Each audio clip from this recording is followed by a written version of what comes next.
harga RM46,000 bulanan korang boleh dapat dalam 600 lebih. Ini untuk korang. Okey, dekat hadapan saya ni, ini adalah Honda City Hybrid 1.5. Okey, ini model tahun 2018 korang.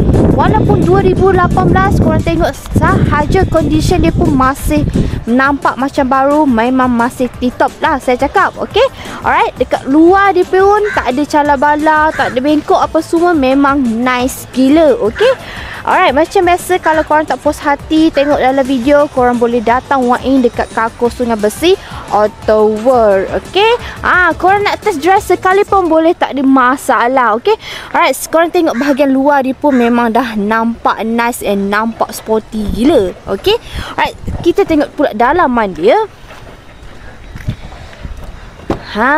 Ini bahagian dalaman hybrid. Okey, alright, walaupun kereta ni 2018 tengok condition dalaman ni pun masih cantik juga. Okey, untuk spek hybrid ni dia datangnya dengan fabric, tapi fabric dia kalau korang tengok betul-betul nampak macam fabric yang premium macam tu lah. Alright, okey, untuk Honda ni pun korang tengok dia ada juga aircon mode, di mana memang jimat minyak lah, sama macam model Myvi Pro 2 semua tu. Okey, kita tengok pula dalaman dia.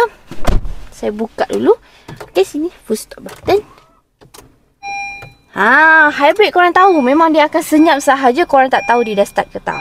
Nak tahu dia dah start ke tak, biasanya saya akan tandakan aircon lah. Alright. Ini bahagian dalaman dia. Okey, untuk hybrid ni korang tengok dia punya mileage pun tak tinggi sangat, hanya dalam 89,000 km. Bagi saya okey, tak ada tinggi mana pun.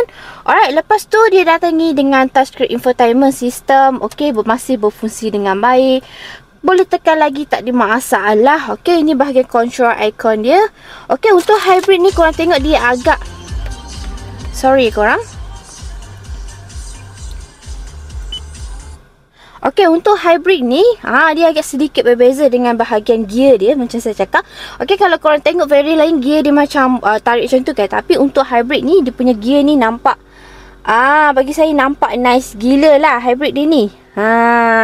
Dia punya gear ni. Okey, alright, ni favorite. Lepas tu ada compartment kat sini, sama sahaja macam variant-variant lain. Lepas tu ni kau nampak tak, biasanya kalau untuk ni orang akan tambah tau kalau korang beli kereta baru ke apa semua, tapi korang akan dapat speaker ni advance.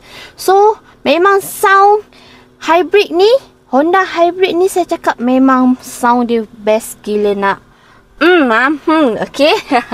Alright, kita tengok pula bahagian belakang dia. Okey, ni bahagian belakang dia. Bahagian belakang dia memang sangat besar dan sangat luas, sama macam variant-variant yang lain juga. Sama sahaja. Okey, dekat sini pun ada aircon vent, so korang tak perlu risau kalau duduk belakang ni korang akan dapat aircon juga. Okey, alright, kita tengok pula bahagian bonnet belakang dia. Okey, ni bahagian bonnet belakang dia. Dekat sini dia ada tulis hybrid. Okey, City Hybrid. Okey, kita buka dulu.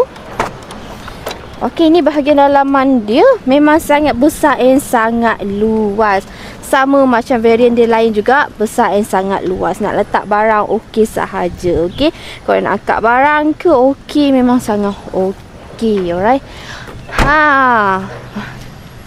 Okey, untuk harga ni saya dah review kan tadi kan.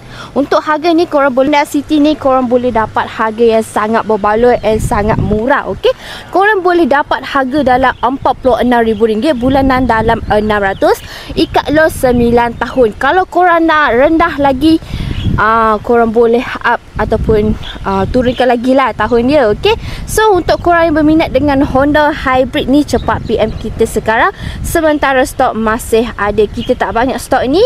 Okey, siapa cepat dia dapat. Korang boleh PM kita sekarang. Bye, Assalamualaikum.